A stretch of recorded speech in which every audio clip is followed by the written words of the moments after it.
نہیں پیدا ہوتا، جی مگر میں جو کچھ وہ بولتا چلا جاؤں گا. ہاں جی ہاں جی بالکل. تو آپ لکھ رہیں گے کیا کیا ریکارڈ ہو رہا ہے سر، آپ بول دیجیے، بولتے رہے، میں بعد میں لکھ لوں گا. ریکارڈ کر رہے ہیں، آپ بولیے. اچھا، مگر اس میں ایڈٹ کر لیجئے، بعد میں مجھے سنائیے. ہاں جی جی بولو. ہاں بولیے سر، اسٹارٹ کریے. پدم شری حکیم ذل الرحمان صاحب کا میں ایک ادنا سا ناقابل علاج مدعا ہوں.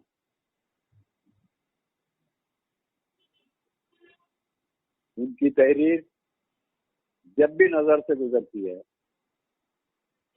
میں سب سے پہلے ان کی تحریر سے، جب کسی رسالے میں جب بھی کھولتا ہوں اور ان کی تحریر نظر سے پڑتی ہے، تو میں سب سے پہلے ذل الرحمان صاحب کی تحریر میں پڑھتا ہوں.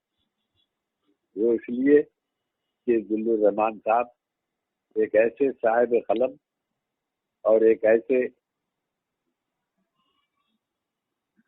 صاحب قلم ہونے کے علاوہ ایسی زبانی ان کی تحریر میں ہوتی ہے کہ قاری ان کی چیزیں پڑھنے کے لیے فوراً تیار ہو جاتا ہے. میں ان کی کہنے کو تو بہت سی باتیں ہیں حکیم صاحب کے بارے میں، مگر یہ کہ ان سے میری بہت دیر بعد ملاقات ہوئی.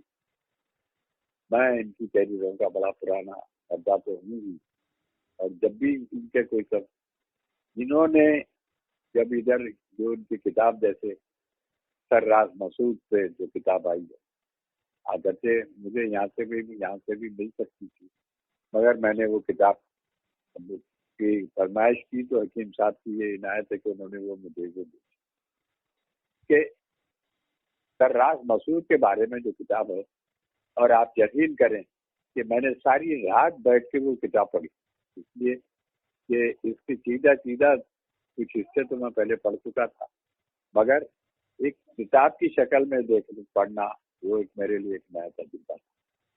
ایسی برجستگی ان کے ہاں ہے، اور ایسی لفظوں کا جس طرح وہ استعمال کرتے ہیں، اور جس طرح وہ اس کی ان کو بٹھاتے ہیں، لفظوں کا استعمال وہ کرتے ہیں، وہ بہت ہی یعنی مطلب ایک عالم کا ایک اشفاق صاحب. جی ہاں ریکارڈ ہو رہا ہے سر، بولیے. نہیں مگر اس میں ایڈٹ کرنا پڑے گا صاحب. ہاں جی آپ بولتے رہیے. ہاں، جو ان کے ہاں، اور جو اس میں جو نشست و برخاست، یعنی مطلب اس میں جو جملوں میں جو لفظوں کو اس طرح وہ باندھتے ہیں اور اس طرح وہ بیان کرتے ہیں کہ ہر چیز ایک سامنے آپ کے ظاہر ہو جاتی ہے، اور وہ ساری ان کی تحریریں پڑھتا چلا جاتا ہے، بلکہ تحریر ختم ہوتی ہے تو افسوس یہ ہوتا ہے کہ صاحب ان کی کتاب ختم کیسا ہوئی، اور جاری رہنی چاہیے. حکیم صاحب بے حد عالم آدمی ہے، اور ابن سینا اکیڈمی کی جو سرگرمیاں ان کی ہے اس کے بارے میں پڑھتا رہتا ہوں. اور یہ کہ صاحب سر سید احمد خان کی زندگی پہ بھی ان کا بڑا کام ہے، ان کے مضامین بھی بہت آتے رہے، مگر جو انہوں نے سرراز مسعود کے بارے میں کتاب لکھی ہے وہ مجھے بے حد پسند آئی. اس کی کئی وجوہات ہیں. ایک تو جاپان بھی ایک مشترک وہ ہے میرے لیے کہ بھئی ایک مشترک چیز ہے جاپان کا، کیونکہ میں بھی جاپان گیا تھا، اور یہ تو خیر کئی مہینوں کے لیے گئے تھے نظام حیدرآباد کا کے حوالے سے. تو جاپان کی بھی ایک کمزوری، اور پرانا سفر نامہ پڑھ کے مجھے اپنے 40 سال پہلے کا سفر نامہ بھی یاد آیا مجھے. تو مجھے ایک تو یہ ہے کہ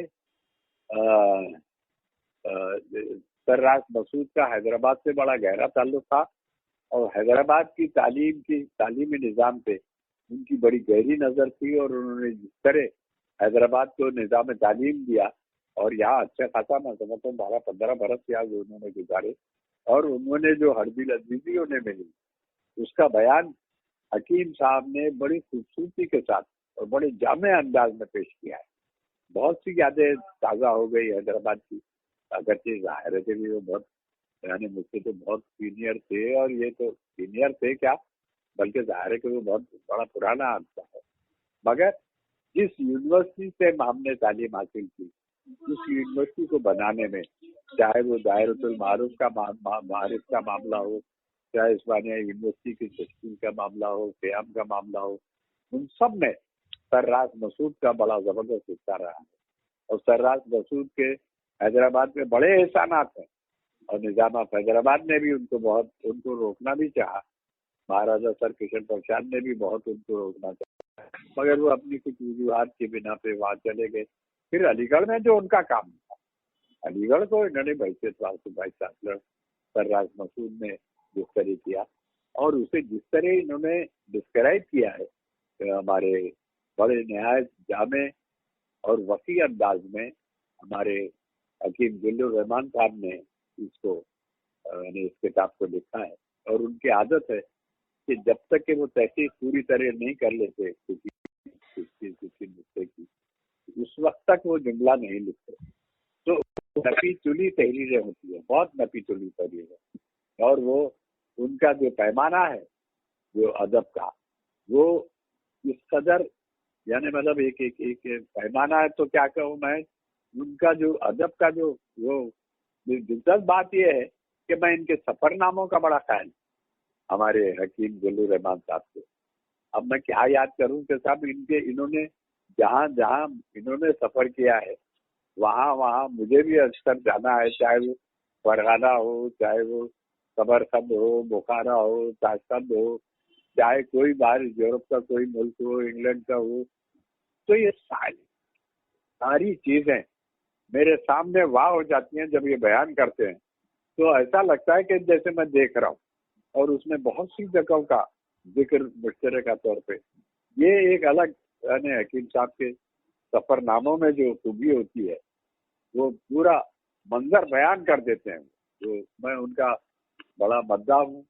اب صحت ساتھ نہیں دیتی صاحب میرا، ورنہ میں ان کا خاکہ لکھنے کا بہت یعنی مطلب ہوں. مگر اب میری پیرانہ سالی اور یہ جو ذوق ہے، اب مجھ میں اس سے بہت زیادہ بوڑھا ہونے کی کوئی گنجائش بھی دور تک نہیں ہے. اب پڑھنے لکھنے کا تو نہیں ہے، لکھنا تو ترقی ہو گیا. مگر میری خواہش ضرور رہی ہے کہ میں حکیم صاحب کا خاکہ لکھوں، کیونکہ وہ بڑے اتنے مصروف آدمی ہیں صاحب. وہ ابن سینا اکیڈمی کے وہ کام بھی کرتے رہتے ہیں، لکھتے بھی رہتے ہیں، اور پھر یہ کہ صاحب یہ لکھنے کے علاوہ اس سے بھی ان کا جو گہرا تعلق ہے وہ بڑا یعنی ایک ایسا قابل تعریف وہ ہے ان کا عمل. ہمیشہ اپنے آپ کو مصروف رکھتے رہے، کبھی وہ بیکار نہیں رہتے. میں نے دیکھا کہ وہ ہمیشہ ان کی نظر ہوتی ہے کہ کیا چیز ذہن میں آ رہی ہے. ایسے لوگ ہمارے درمیان اب خال ہی رہ گئے ہیں، اور ایسے لوگوں کا ہمارے درمیان رہنا بڑا ضروری ہے، اور جن کے حوالے سے جنہیں دیکھ کے ہم ظاہر ہے کہ حکیم صاحب سے میں کچھ تھوڑا سا بڑا ہوں گا، مگر وہ علم کی بزرگی ان کے پاس ہے، اور ان کے ہاں اسلوب کی تازگی ان کے پاس ہے. اور انہوں نے جس طرح یعنی جو روانی ہے ان کی تحریر میں، وہ بہت بے ساختہ فن جو ہے ان کے ہاں، وہ ایک ایسی چیز ہے جو حکیموں کو تو ظاہر ہے کسی طب کے ذریعے نہیں حاصل ہوتی ہے جب تک کہ اندر سے یہ بات نہ آئے. ہاں، حکیم صاحب بہت بڑے طبیب بھی ہیں، اور میری دعا ہے کہ وہ ہمارے یعنی قوم کے اور مسلمانوں کے نفس کو تو وہ جتنا پہچانتے ہیں وہی سے طبیب شاید ہی کوئی اور جانتا ہو. سیاسی، معاشرتی اور ادبی ہر موضوع پہ وہ اظہار خیال ان کا جب مجھے بڑا اچھا لگتا ہے. اور ان کے ہاں جو وسیع نقطہ نظر ہے ان کا، اس پہ عمل کرنے کی ضرورت ہے ان کے نقطہ نظر پہ. مجھے یقین ہے کہ حکیم صاحب کی جو کتابیں جو ہیں، جو انہوں نے 2 کتابیں ادھر بڑی مارکیٹ الارا کتابیں ان کی آئی ہیں، ظاہر ہے کہ وہ تو